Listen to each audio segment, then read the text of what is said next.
আসসালামু আলাইকুম। ছোট্ট একটা ভিডিওর মাধ্যমে আমি একটা ইনফরমেশন দিতে যাচ্ছি। এটা হচ্ছে বাইকের ব্রেক অয়েল, হাইড্রোলিক যে ডিস্কটা থাকে আর এটার সাথে কানেক্টেড থাকে এটা। কারণ এই ব্রেক অয়েলটা কিন্তু নির্দিষ্ট সময় অন্তর এটা দেখা গেছে আপনার রিফিল করতে হয়। তো ব্রেক অয়েলটা বেসিক্যালি কখন কমে?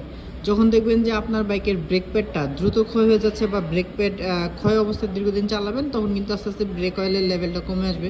কারণ এটা কিন্তু আপনার আস্তে আস্তে নিচের দিকে ডাউন হতে থাকে। হ্যাঁ, ব্রেক অয়েলটা এই পাইপের হোস পাইপের মাধ্যমে কিন্তু আপনার পিস্টনের যে সাথে কানেক্টেড থাকে, তখন কিন্তু যখন ব্রেক প্যাড প্রচুর ক্ষয় হয় তখন কিন্তু আস্তে আস্তে এটা কমে যায়। ঠিক আছে, আর এটা কিন্তু এমনি অটোমেটিক কমে না। অনেকে বলে যে ভাই এটা আসলে কীভাবে কমে, আমার তো 6 মাস হয়েছে, 1 বছর হয়েছে, কিছুই হয় না। এটা আসলে হঠাৎ করে কমবে না। আপনি মেনটেনেন্স করতেছেন, ব্রেক প্যাড সঠিক সময় পরিবর্তন করতেছেন বা সঠিকভাবে মেনটেনেন্স করতেছেন, আপনার কিছুই মনে হবে না। বাট আপনি যখন দীর্ঘদিন এটাতে হাত দিবেন না, তখন দেখবেন যে এটা একসময় দেখবেন যে এটা এই যে গ্লাসে দেখা যাচ্ছে, তখন দেখা যাবে না। হ্যাঁ, তো এটা কিন্তু এটার আবার নির্দিষ্ট টেম্পার থাকে। ওই টেম্পার না থাকলে কিন্তু ব্রেক করা মজা পাবেন না। কারণ ব্রেক যখন টাচ করবেন তখন কিন্তু হার্ড মনে হবে জিনিসটা, বা অনেক শক্ত শক্ত মনে হবে।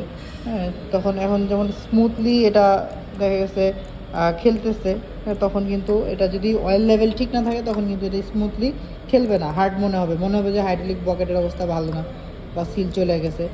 তো এই .4 বা .3 যে কোনো অয়েল কিন্তু আপনি এটার ভিতরে ব্যবহার করতে পারবেন। তো মাঝে মধ্যে খেয়াল রাখবেন, যদি আপনার এটার অয়েল লেভেল যদি নিচের দিকে থাকে একেবারেই, তখন এটা খুলে দেন রিফিল করে নেবেন। ধন্যবাদ সবাইকে। আসসালামু আলাইকুম।